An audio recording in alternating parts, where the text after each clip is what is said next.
Bismillahirrahmanirrahim. Assalamualaikum warahmatullahi wabarakatuh. Kami dari kelompok 12 yang beranggotakan saya Rika Anjani bersama teman saya yaitu Ripa Putri Jailani dan Siska Siti Nuryati. Nah, di sini kami akan mempresentasikan mengenai merebut, mempertahankan dan mengisi kemerdekaan. Kemerdekaan Indonesia.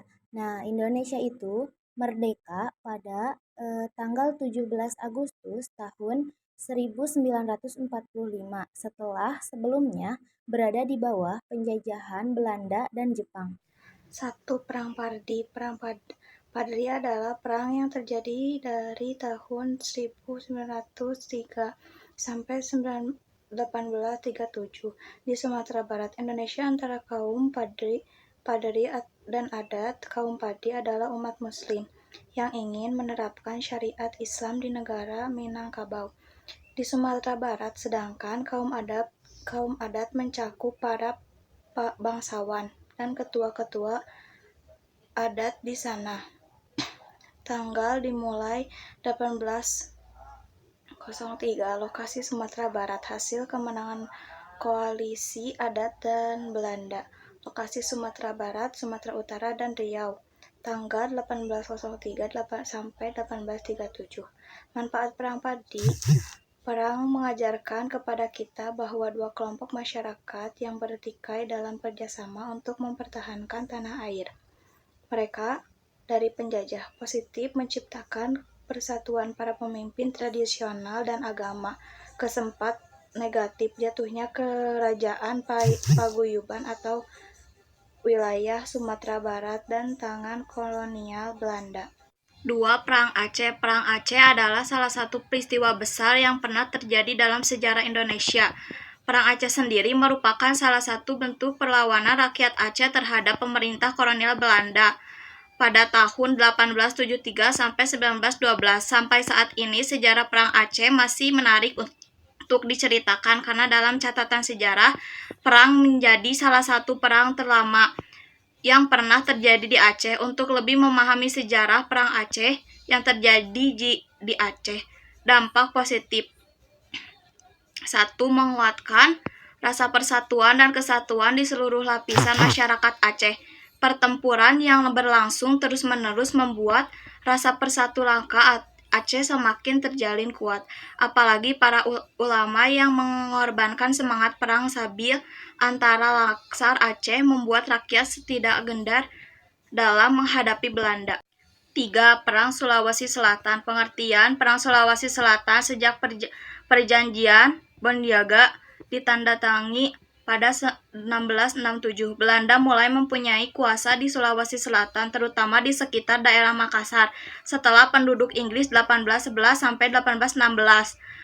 Belanda khawatir Indonesia jatuh ke tangan bangsa Eropa lainnya. Dampak rakyat Sulawesi Selatan, banyak yang kehilangan keluarga, ekonomi rakyat juga dirugikan karena pembantaian tersebut. Perbantaian ini mengakibatkan kekurangan tenaga kerja di Sulawesi Selatan pada masa tersebut. Dampak lainnya ialah banyak rakyat Sulawesi Selatan yang dendam dengan pasukan Belanda. Di sini saya akan menjelaskan tentang bagaimana cara kita untuk mempertahankan kemerdekaan. Mempertahankan kemerdekaan memiliki arti yaitu kita turut andil dalam mewujudkan cita-cita, visi, dan tujuan yang dulu pernah diperjuangkan oleh para pahlawan. Mempertahankan kemerdekaan juga memiliki arti yaitu kita turut andil dalam menjaga martabat bangsa di mata dunia. Nah, cara untuk mempertahankan kemerdekaan itu dibagi menjadi dua. Yang pertama yaitu melalui perjuangan fisik, dan yang kedua yaitu melalui perjuangan fisik atau diplomasi. Perjuangan fisik adalah perjuangan yang dilakukan dengan cara menggunakan senjata atau perang untuk menghadapi kekuasaan asing. Sedangkan perjuangan fisik atau perjuangan diplomasi adalah perjuangan yang dilakukan melalui perundingan dengan pihak penjajah. Perundingan diplomasi yang dijalankan telah menghasilkan kemenangan bagi Indonesia. Perjuangan diplomasi adalah cara untuk mencari jalan keluar dari konflik yang terjadi melalui perundingan dan menghindari pertumpahan darah-darah.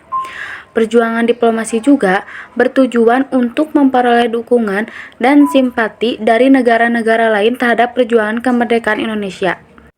Nah, adapun manfaat yang diperoleh dari sikap kita dalam mempertahankan kemerdekaan, yaitu mempertahankan kemerdekaan NKRI, juga menjaga persatuan dan kesatuan NKRI, menjaga kedamaian negara, dan menciptakan hubungan harmonis antar masyarakat dan agar Indonesia menjadi kuat. Mengisi kemerdekaan yang pertama, memasang bendera merah putih. Salah satu ciri khas saat merayakan Hari Kemerdekaan Indonesia adalah memasang bendera merah putih di depan rumah masing-masing.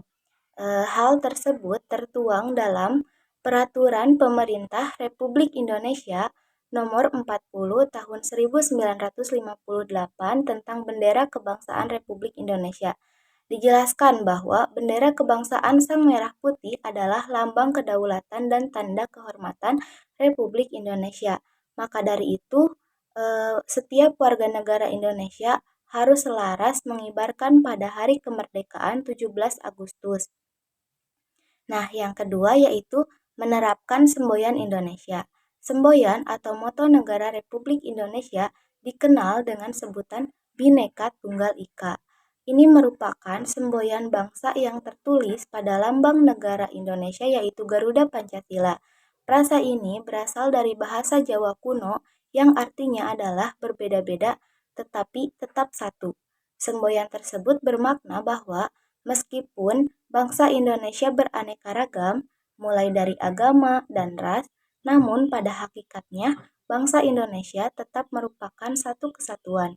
Moto tersebut sangat baik diterapkan dalam kehidupan sehari-hari, utamanya pada anak, agar mereka memahami moral dan pentingnya menghargai perbedaan. Nah, yang ketiga yaitu pengabdian masyarakat. Kepedulian terhadap sesama harus dipupuk oleh generasi muda dalam kegiatan pengabdian masyarakat. Kontribusi dalam generasi muda dibutuhkan untuk meningkatkan taraf hidup mereka dari berbagai bidang seperti pendidikan, kesehatan, lingkungan, ekonomi, dan pariwisata. Kontribusi yang diberikan dapat disesuaikan dengan background pendidikan atau minat. Dalam kegiatan pengabdian masyarakat ini, sebagai volunteer atau juga dapat belajar budaya dari tempat kamu mengabdi, sehingga pengalaman semakin kaya dan rasa toleransimu semakin tumbuh antar sesama. Karena mengisi kemerdekaan juga dapat dilakukan dengan mengenalkan budaya Indonesia dan juga toleransi. Yang keempat, mendukung perkembangan produk dalam negeri. Nah, salah satu upaya untuk mengisi kemerdekaan di era sekarang ini adalah dengan mendukung produk-produk lokal. Artinya, kita harus bangga ketika membeli dan menggunakan produk lokal sebab kualitasnya yang tidak kalah dari brand impor lainnya. Generasi muda yang bangga menggunakan produk dalam negeri dalam kehidupan sehari-hari dapat dikatakan keren loh. Pasalnya, mereka telah berkontribusi membantu perekonomian negara, mengembangkan brand lokal, menciptakan lapangan pekerjaan, dan membangun rasa nasionalisme. Kemudian yang kelima yaitu mengenalkan budaya Indonesia. Nah, sebagai bangsa yang kaya akan budaya dari Sabang sampai Merauke, generasi muda dapat berperan memperkenalkan budaya dan kesenian Indonesia, baik kepada lingkungan sekitar bahkan dunia, agar semakin dikenal dan tidak terkikis oleh perkembangan zaman. Dalam lingkungan sekitar dapat dilakukan dengan memasukkannya dalam konsep acara dalam kegiatan kebersamaan seperti peringatan 17 Agustus, upacara bendera, dan menggunakan bahasa daerah dalam kehidupan sehari-hari, sedangkan dalam lingkup dunia dapat dilakukan dengan mengikuti pertukaran pemuda, membuat konten video transisi pakaian adat berbagai suku di Indonesia, mengcover lagu daerah, memainkan alat musik daerah, membuat video profil suku di Indonesia, dan mengikuti perlombaan internasional. Budaya merupakan hal yang melekat dengan suatu bangsa karena dapat mempresentasikan identitas suatu bangsa tersebut.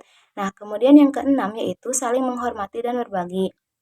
Negara kita ini memiliki beragam suku, etnis, ras, budaya, agama dari latar belakang geografis yang berbeda-beda. Meskipun begitu, kita harus menerapkan prinsip saling berbagi dan menghormati sesama. Apabila masih ada kesenjangan sosial dan masyarakat enggan menghormati orang lain yang berbeda suku atau agama darinya, maka makna kemerdekaan tidak akan sepenuhnya dirasakan oleh seluruh rakyat Indonesia.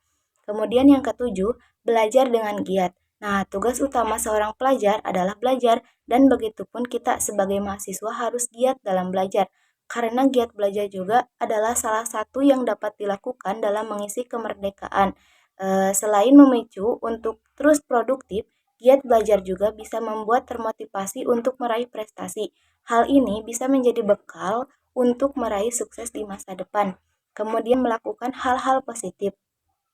Banyak hal-hal positif yang berdampak baik bagi diri sendiri maupun lingkungan masyarakat. Berhubung saat ini adalah era globalisasi dengan canggihnya informasi dan teknologi, maka hal positif yang dapat dilakukan adalah dengan tidak menyebarkan hoax alias informasi yang tidak benar. Selain itu, dengan tetap menjaga jari kita untuk tidak berkomentar hal-hal buruk terhadap postingan orang lain di sosial media. Jika berkenaan dengan lingkungan masyarakat secara langsung, dapat dilakukan dengan menolong sesama di tengah kesulitan, ikut menggalang dana bagi tetangga yang kurang baik, sehingga mengajarkan anak-anak untuk membuang sampah di tempat sampah dan menanam pohon supaya lingkungan tetap bersih. Semua manfaat itu tidak hanya akan berdampak pada diri sendiri saja, tetapi juga pada masyarakat untuk jangka panjang. Kemudian yang 10, membaca dan melek sejarah muda. Meskipun sejarah itu mempelajari hal-hal di masa lalu, bukan berarti kita boleh melupakannya begitu saja. Justru keberadaan sejarah Indonesia ini harus kita pelajari dan mengambil sisi positif yang ada, supaya masalah tersebut tidak terulang kembali. Selain itu, kita juga harus melek akan sejarah Indonesia dengan tidak menerima mentah-mentah informasi yang ada terkait suatu sejarah. Lebih baik cari terlebih dahulu bukti validnya mengenai informasi yang tersebar. Secara tidak langsung, upaya ini juga hampir selaras dengan peningkatan literasi. Terima kasih. Wassalamualaikum warahmatullahi wabarakatuh.